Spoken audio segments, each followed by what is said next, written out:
If you want to be a sustainable hotel and you want your staff to follow sustainable behaviors, you need to talk about it from day one, from the minute they're hired. We have an environmental policy. We are quite sustainable, but really sustainability comes down to people. You also been in one of humanity's hardest days, and you were on that tsunami day. How Yes. was that experience? Was actually in the Maldives. 2004, I was 24 years old. Got offered a job as the manager of a 6-star island resort in the Maldives. Perfect job, dream location. What could go wrong?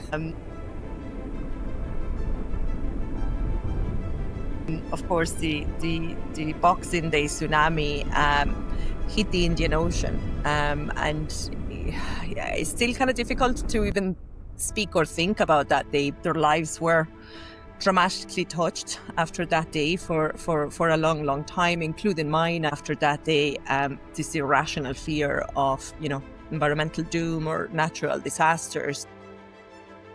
And then I moved back to Europe, moved back to Ireland, and decided to try and, just move on with my life. And that's when that eco-anxiety started. And it crippled me with fear in many, many occasions. But I just decided, put the head down, go back to hospitality, go back to doing what you love. Small actions at a larger scale will change a lot of things. How much damage greenwash does to team performance? If we want to make sustainability available to the masses, we need to simplify it. It needs to be as easy as the ABC and the 1, 2, 3. And only when we achieve that, people will actually engage with sustainable behaviors.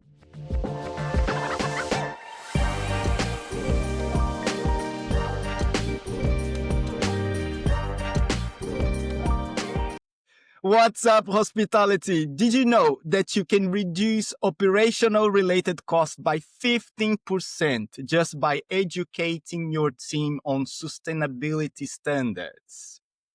Sustainability is not about the greenwashing, my friends. You are not only helping the planet, you are helping yourselves and your business as well.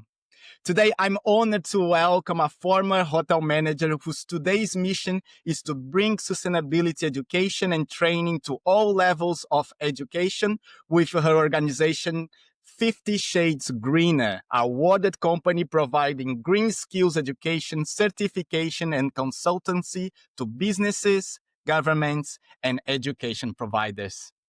Raquel, welcome to the show. Thank you so much, Mauricio.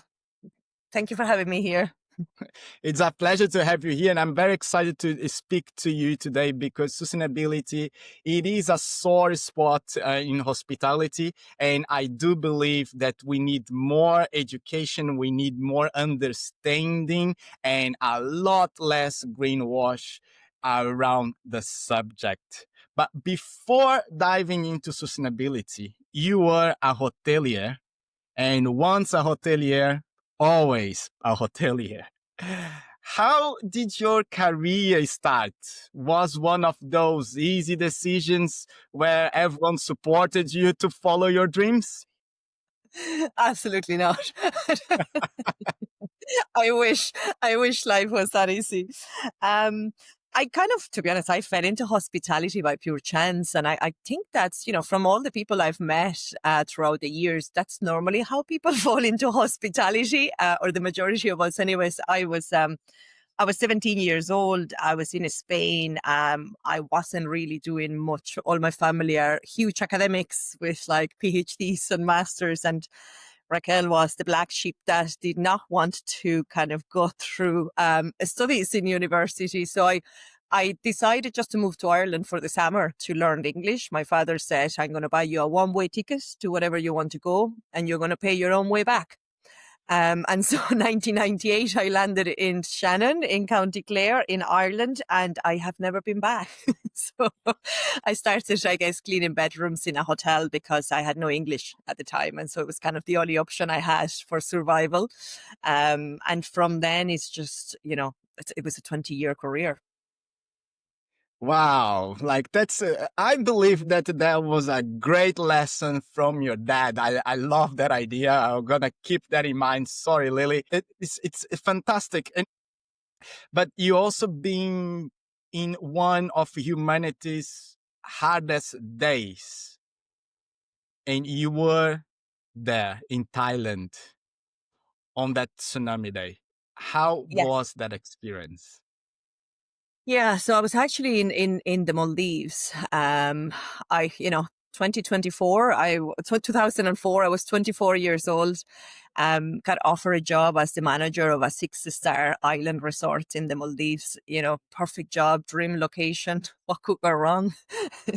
Of course, the Boxing Day tsunami hit the Indian Ocean, and yeah, it's still kind of difficult to even speak or think about that day, but I can only explain that it was the biggest display of the power of nature that I guess I would have ever experienced or I ever want to experience. It devastated so many lives, so many communities, even those people that didn't die in the event, then their lives were dramatically touched after that day for a long, long time, including mine, I guess. I suffer from eco-anxiety for over a decade after that day. This irrational fear of, environmental doom or natural disasters. Of course, at the time, we didn't really talk about eco-anxiety or climate anxiety. So you just keep it quiet because you think you're actually going a bit crazy and you don't want people to know that you're crazy. So you don't talk about it with anybody, which doesn't help the situation.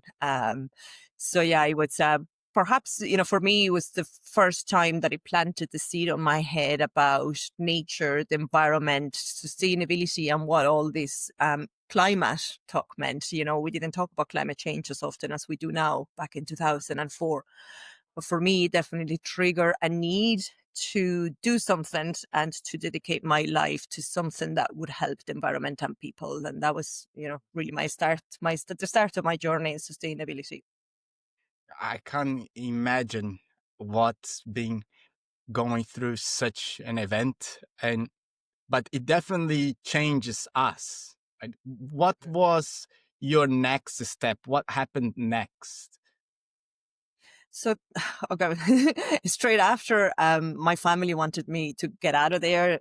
Obviously, straight away, as quick as possible. I decided to stay. I stayed for another 9 months after it because I felt that I was needed there. That we started doing rescue services that would be, body parts washed off in our Ireland. That would be really dramatic things, but there was people that needed help nearby. And so I decided to stay for 9 months, not working as a hotel manager really anymore because we had no hotel, no clients, but really kind of just, helping the area and the local communities. And then I moved back to Europe, moved back to Ireland, and decided to try and, just move on with my life. And that's when that eco anxiety started. And it crippled me with fear in many, many occasions. But I just decided to put the head down, go back to hospitality, go back to doing what you love. So I went back managing hotels in Ireland. I started working in a hotel in Dublin, and that kind of just took my mind of things for another 10 years, no,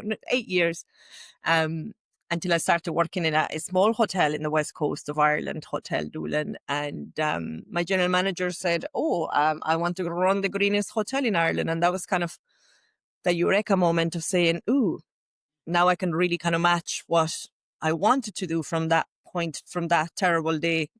I can combine my passion with my work. So that was kind of the second eureka moment of my life. So basically, you were dwelling and fighting internally all that struggle of being in such a traumatic event, using hospitality as a way to keep yourself busy and useful in your own ways. But then getting to work in the greenest hotel. And I did some research about the Hotel Doolin just to bring some numbers.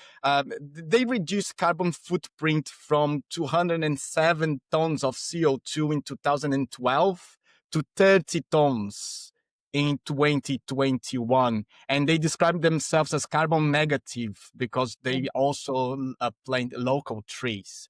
So how was that experience of becoming part of a project that is not only hospitality, but it's something bigger, it's something that is really treating the world and giving back to humanity?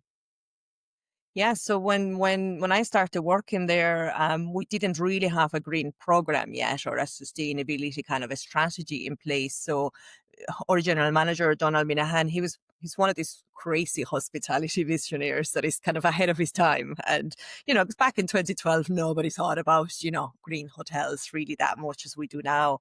But he had this thing that he just wanted to do something very, very different. And he just said to me, look, give you a couple of years there to get this off the ground. And I had no idea where to start. I didn't know what a green hotel meant. I was clueless to the whole area of sustainability. So started learning by myself. As we all know in hospitality, they give you very little time to do side projects. So it was kind of more in my own time that I would, read reports, start trying to figure out, okay, what is the environmental footprint of a hotel? And through that process, I understood energy, waste, and water were three things that were, completely under our control and had a profound effect in our environmental footprint and on the environment. So I started with those, and I decided that if I wanted to manage something, I needed to measure it. So my first step was to measure. Then I realized that it's not the hotel that is using electricity. It's really the decision that our chefs were making or our housekeepers were making. We, the team, the people in the hotel, made decisions as to when to use energy. And we could be wasteful for that energy or we could be really efficient. So I started developing little training sessions with all the departments. So and behold, within a year, we had reduced energy by 30%, waste by 40%, and water by 25%, Wow. just by changing our behavior. There was no capital projects, no money involved. So this is when I started thinking, wow, I looked at our savings, the savings we had generated. I mean, you can imagine the energy costs of running a hotel and reducing 30% of that cost. And that's when we were allowed to take those savings, reinvest, and then we started collecting rainwater so we could reduce our water usage by even more. We installed solar panels, then the heat pumps came. So we started a process in which every penny that we were saving because of our green actions from our team would be reinvested into capital projects for decarbonization. And that's how the hotel became the first carbon neutral hotel in Ireland. I don't really like that word anymore, carbon neutrality, too many labels. Just, they became the greenest hotel in Ireland. And that's important. Yeah, when we spoke before, you mentioned about these the jargons around sustainability and all these terms that complicates the idea that you need to implement, right? What is that about? Like, is there a need to be simpler? Yes, that's exactly what we always wanted to achieve with 50 Shades Greener, simplify sustainability. I call it Labrador style. Even my dog, the Labrador Bruce, should understand what I'm telling him when I'm talking sustainability. Because I guess for me, like when I first started trying to learn, when I had no idea back in 2012, one of my first protocols was the ISO 1400 standards. I don't know if you've heard of ISO. They're like the most widely used environmental standards in the world. And I felt so stupid and so little reading those standards because they were using all this grandiose terminology and words. And like I felt like I needed a solicitor to actually translate what they were telling me. And it nearly made me quit. It nearly made me give up my sustainability journey or my dreams to be able to work in this area because I thought I was too stupid for it. And I guess I've always carried that feeling of inferiority for not having gone to college or university like my parents wanted me to do. So of course I thought this is completely my fault. But no, then I realized it's not my fault. If we want to make sustainability available to the masses, we need to simplify it. It needs to be as easy as the ABC and the 1, 2, 3. And only when we achieve that, people will actually engage with sustainable behaviors a lot more than what they do now. So, yeah, carbon neutrality, net zero, all these labels, it's just, yeah, it drives me a bit crazy. It's unnecessary. I love the way that you think, you were given a project that you had no idea, and you didn't start by throwing anything out, but by actually measuring impact, what was happening and understanding the processes in the beginning. Then you went to small trainings with hard impact. And now you went to simplification. I really like how you think through challenges, right, and Mhm. how to solve them, and it's amazing. But when it comes to challenges and hospitality, there are two Mm. things that really come together, right? Because hospitality, mainly today, they face different challenges from every single side of the spectrum of hospitality. The business is pressure, it's taxes, it's an employee, it's marketing, AI, you name it. But when it comes to measuring sustainability results and training its staff, in your experience, what's that single biggest challenge that the hotels face?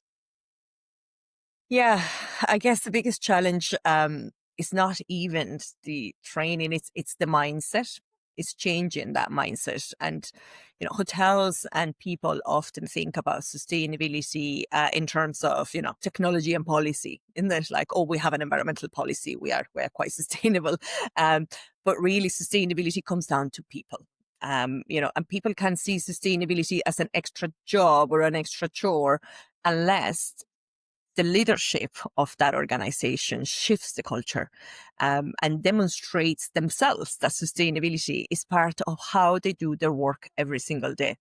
So sustainability training is not like something that happens every Tuesday at 3 o'clock or every month. It's something that is embedded in our behaviors throughout the entire time of that we're working. You can install all the LED bulbs you want and have all the technology you want to, manage your heating and your air conditioning. But the real magic really happens when a staff actually believes in what they're doing and the actions that they're taking. When the housekeeper feels proud for reporting a leaking tap in a bedroom because they know that's going to save water for the local community, or when the chef knows that reducing food waste is not just good for the environment, it actually saves a lot of money. The little challenges that make a staff go behind a sustainability strategy, but it is all down to leadership, and it's all down to building that culture really from the top down, but also from the bottom up. Sustainability is for everyone in an organization. And I think that's the biggest challenge, is to get into that mindset that this is not, the project of the month. This is a new way of doing things forever. So leadership and mindset are kind of the biggest challenges I see. How much damage greenwash does to team performance when it comes to turn your team into more sustainable? Yeah, greenwashing is affecting every aspect of sustainability. It affects teams because, let's say you're working in a hotel, you are doing everything right, or everything that you can right. You're that housekeeper that is reporting every water tap that is leaking, that it's, turning off all the lights when you're finished cleaning a room. And then let's say that, the hotel is outed in the news for being greenwashing. Well, that person feels that all their efforts are now non-valid. And it's a bit shameful that she was part of the green team. And it's a bit shameful that she thought that she passionately believed in this. So I think greenwashing, and then from a consumer perspective, same thing. You might be willing to pay. I'm willing to pay more money for accommodation that is sustainable. But then when I arrive there and I see that there is nothing sustainable about that hotel, it kind of erodes your confidence in ever trying to book sustainable stays again. So it's, yeah, greenwashing, I think, for me, just erodes confidence in the whole sustainability industry. And all of a sudden, we see one example of greenwashing and we think that every other property is like that. So it's eroding confidence in what the good ones are trying to achieve. Yeah, I one of the greenwash tactics that I've been seeing a lot lately is the towels, right? So yes, not washing towels every day is great for the environment, but it's very clear in most of the hotels that I go that it's nothing to do about environment. It's about an extra fee, the €5 there. And I believe that the staff know that, right? They know that is just a financial transaction there, that they are not making any bit of anything. They are just part of a, a machine, right? That's it. And it's sad to see it. It's really sad to It see. is. Have you Uh, seen experience? Have you experienced any hotels doing that? And how was that conversation with them? yeah, I mean, it started even with the messaging. Help us save the planet by reusing your towels. Come on now, we're not going to save the planet by reusing some towels. I always say, when we're working with I call them students, you could call them clients, but it's be very very honest in your messaging. If you reuse your towel, we will save 4 kilowatts of electricity on not using the washing machine. We would reduce detergents by 10%, by whatever. Be honest with your messaging.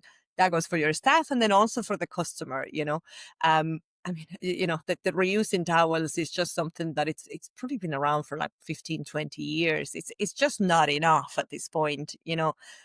I always say the only hotel that you can only demonstrate that you are sustainable with data.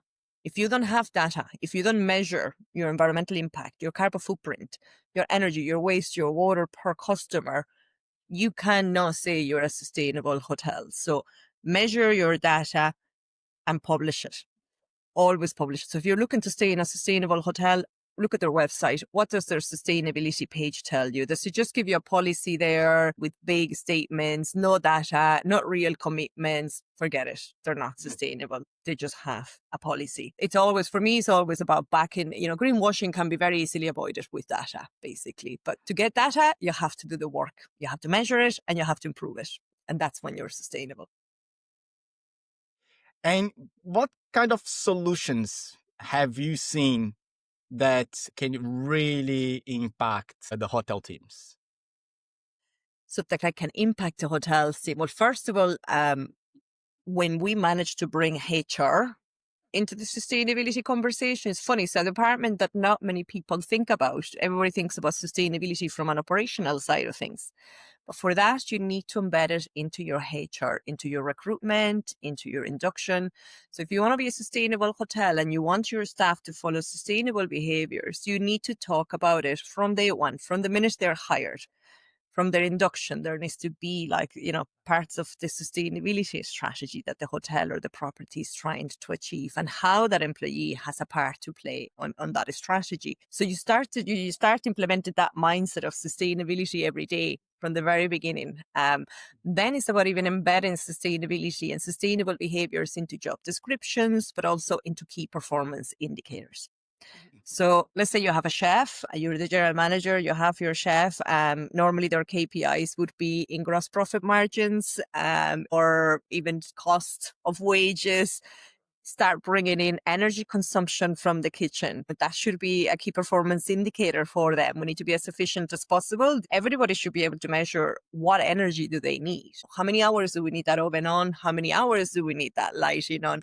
And if you go above that budget, then you're not meeting your key performance indicators. So it's about embedding sustainability into everything we do, from job roles to, performance reviews, and then down to have every single departmental manager talking to their teams. Sustainability is all about people. You don't need to develop these massive training programs. You don't need to put everyone on training at the same time. But if the head chef once a day tells their chefs about food waste, a little nugget of information here or there, this is something that gets really embedded into their daily lives. And that's really how true a sustainable culture can be embedded into an organization. If we think of it as a side project, let's hire 50 Shades Greener, let's train 3 people and we're done. That's not how it works. And how technology helps? Can help in many, many ways. For us, what technology has helped with is we were able to develop our training programs online and self-paced. Our programs can be taken from anywhere in the world at any time of the day. So again, for busy people working in hospitality, that was a key driver, that they didn't need to be on a Thursday at 12 o'clock meeting us in a meeting room somewhere in Dublin or in whatever city we decided to do this. They could use the self-recorded online modules at a time that suited them for their own schedules. but also live dashboards of data. That's something that technology has been really helpful for. So we developed a few years ago the FSG data portal, we call it. And all of our students have access to their own account. They enter on a weekly or a monthly basis energy waste and water usage. And it shows them their consumption going up and down. And that kind of visual data is really, really important because people can see it. It's something that they can say, oh, wow, we implemented a new action about food waste reduction last month, and look at our food wastes after going down. And that's really powerful. It keeps people motivated. Technology, and now with AI, I'm in two minds about AI, always for good or for evil, but it can be very helpful for sustainability as well. It can really help a hotel team to figure out, get the basics of what what they need to be doing, or if you put in your data on tools like ChatGPT, it can actually give you a pretty good action plan to start to be your basic start. So technology is hopefully always going to be there to assist. I was part of a congress in back in February in Nice, and there was a professor, a sustainability professor, speaking about some methods that their students were developing. The most successful of them all was a timer applied to the shower, right? So this timer doesn't do anything. It doesn't stop the water. It doesn't stop hot water. It doesn't stop anything. It just starts counting down the time from the moment that you start the water. And it just the mindset of my time is finishing. They managed to reduce, I think, 35 or 45% water wastage from guests, and nobody complained about it. And apparently, people wanted to buy for their own homes. So I thought it was brilliant how sometimes we overcomplicate things and simplicity really tells a lot. Our hoteliers, if you would speak to a boutique hotel manager today and give them like 3 actionable steps that they can take after listening to our podcast here and really start seeing results even a very short term, what would suggest to them? Yeah, so a bit like I said before in a previous question about mindset and leadership, like the very first thing is to look at yourself and shift your own mindset. Take an hour, read a really good article on sustainability, listen and kind of reflect. Why do you want to do this, yourself, and what sustainability really means to you and your business?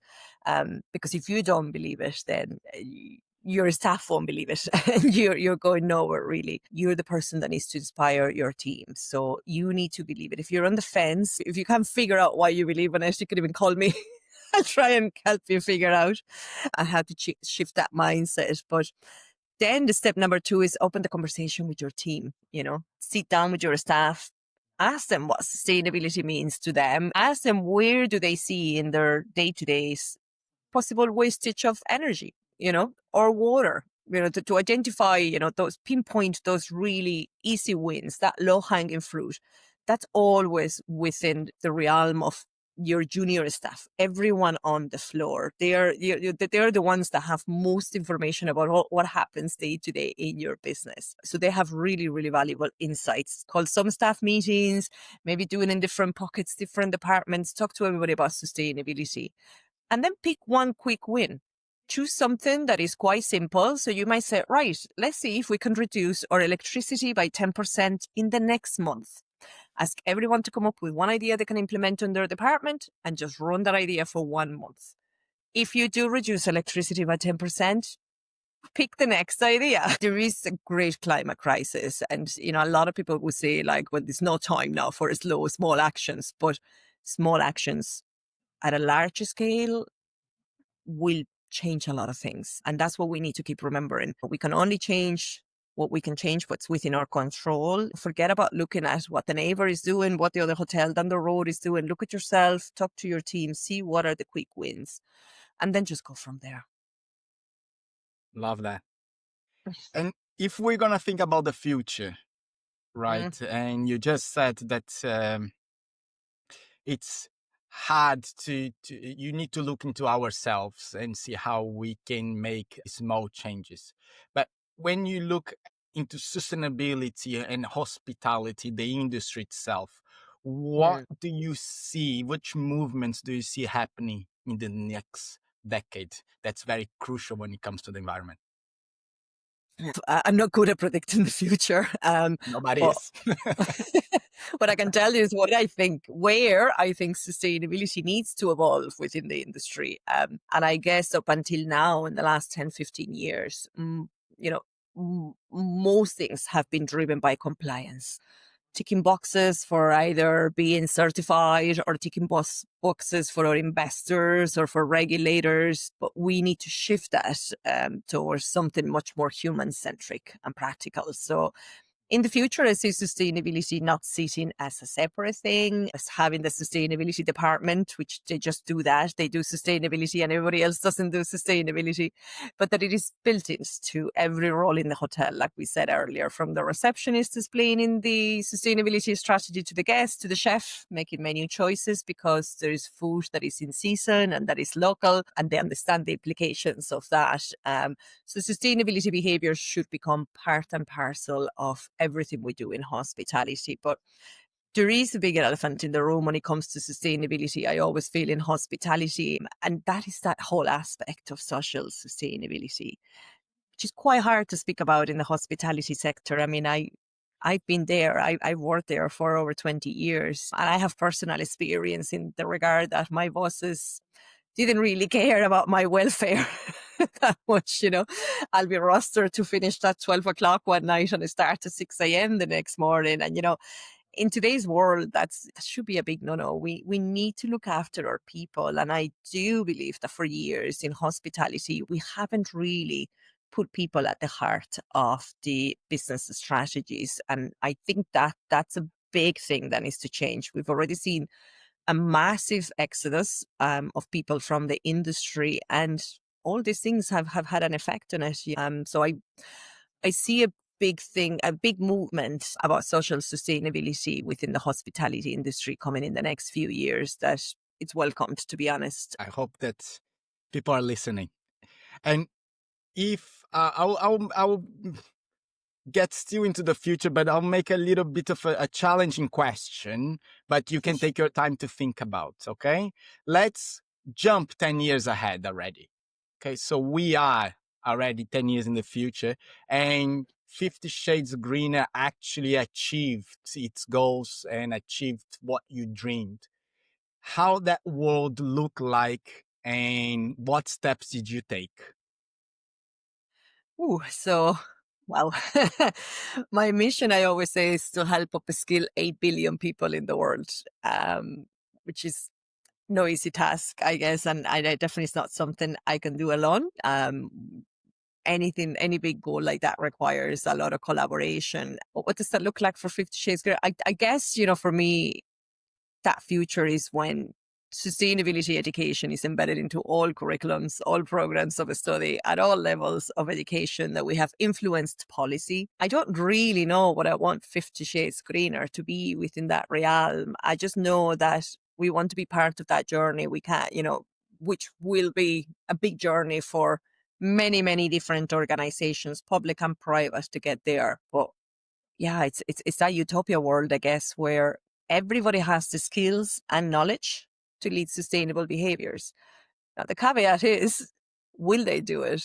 You know, because it's not only skills and knowledge, it's attitudes. And attitudes are the most difficult things to change. Sometimes we can shape them through education, but they also come from culture, from our backgrounds, from our experiences in life. So I don't know, Mauricio. It is a very difficult question because I want to imagine the world is going to be a better place in 10 years' time, but I don't know if it will be. Hmm. We just don't know anything right now. It's just very hard to know anything. But I share your wishes, if I can say like that. If we can impact at least 1 billion people and get that idea of sustainability ingrained into the educational system, I believe, I truly believe that we will have to shift dramatically how people learn in these next 10 years because of the influence of AI basically it's not about acquiring knowledge that you're going to use anymore. The knowledge is free, the knowledge is there. It's about understanding how knowledge is acquired, right? And how to apply knowledge into practice. And this is a massive change in the way that people is educated, because we are basically assessing knowledge acquisition in schools, when this now basically it can be irrelevant in the future. So Yeah. I really see attitudes like yours to really think of even teaching how to think like you. It's so much worth, but it is thinking from getting a big problem, measuring, simplifying, and working with the simple things that you can do so you can learn in the process. This is what we are missing into education in general. Right? And if we Mm, just can get this framework and get into education and include all the things that we want and choose, I think that we're going to have a much better world that we are right now. hopefully. One last question before we go. Well, second last question. Best expectation, sustainability. Mm. How is it going? Because on my research, I found that yes, 45% of guests look at sustainability as a point of interest, but is not a driver to make a booking decision. From Mhm. your side of the data, what you see, what are the numbers and how does it impact hotel business? Yeah, so pretty much, obviously, you read reports that are being researched or put together by different organizations, and they're all going to give you different data that is, beneficial to that organization itself. I mean, there's been reports saying, 78% of travelers want to travel more sustainably. But is that really true? Perhaps not. Where I see, I guess, when I think about quality travel, if I like luxury, but luxury doesn't mean unsustainable luxury. For me, like luxury travel is about quality, care, and creating really memorable experiences. And sustainability is about all those same very values, right? It's about respecting the resources we have, attention to detail, leaving something better than you found it. So I just think that sustainability and real good travel experiences go hand in hand. So a customer might not pick your hotel because you have a sustainability badge, but if a customer does come to you and you give them a really good guest experience, they will come back to you, right? So yeah, it's about it's balancing that. Guests might not choose you for being sustainable, but they will be loyal to you and they will stay with you more often for being sustainable. And that's what we see working with most of our customers in Hotel Duland. When we started, making all the announcements and people started seeing what the hotel was doing, we increased our bookings by over 40%, and we started getting really a huge amount of repeat customers year on year. And that's all down to that loyalty. When people believe you are a good business with ethical values relates to sustainability, people might not book you at the beginning for that reason, but they will definitely come back for that reason. You build a community around your brand in the end of the day, isn't it? Exactly. Yeah. Loyal customers that will come back time and time again. And that's invaluable in hospitality. And if you can leave a message to our hoteliers, a positive message to our hoteliers, so they can keep fighting and finding their ways, what would you tell them? I would tell them start today and build that team around you. In hospitality or in any industry, we're only as good as the team around us. If you're a leader of a hotel, you really want to get this done, talk to your team, find out those 5, 6 key people that really believe in this as well, and make that your green team, and just get them to support your thought process and just get it started. Get it started today. Even if it's the smallest thing ever, like have a look at your electricity bills. then imagine you can save 30% of that and give me a call. I'll show you how. That's awesome. That's our passion, is to help hotels understand their teams as well and unify and build that team that's around their culture as well. So thank you for reinforcing that message that I'm so passionate about. Thank you so much. Raquel, how can our audience get in touch with you? Our website, 50shadesgreener.ie, or email me anytime in md@50shadesgreener.ie. So yeah, contact us in any way you can. Find me on LinkedIn, Raquel Noboa, and we'll start a conversation, not compromise. Even if you just want to have a chat, we're actually starting from next Wednesday the Sustainability Hub, where we're open to anyone joining us for half an hour to talk all things sustainability. So they're on our LinkedIn page at the moment, 50 Shades Greener. Anyone that wants to join, there's no prize, there's nothing. Literally just show up and talk to us. Is a live event on LinkedIn? Live event, yeah. We're going to just do it. I will leave the link, because if it's a recurring Every single event. week. Yeah, and everyone is Okay, invited. I You don't will have to put the prepare link here. anything. They don't have to talk if they don't want to. They can just listen. We're only there to talk. Oh, awesome. Awesome. Raquel, that was a lovely conversation. Thank you so much for your time. Thank you so much for sharing your passion, and you have an amazing career. You are an amazing person. I have to say, what you've been building, the way that you've been building, it's just fantastic. And I wish that I could meet more people like you and bring to this show to inspire more people, because it's unique, and we need more unique people like yourself. So thank you so much for being here. Thank you. Thank you for having me, Mauricio. You're quite unique yourself. It's the way that we are. Shirin, thanks for listening my another episode, and I'll talk to you next week. Bye.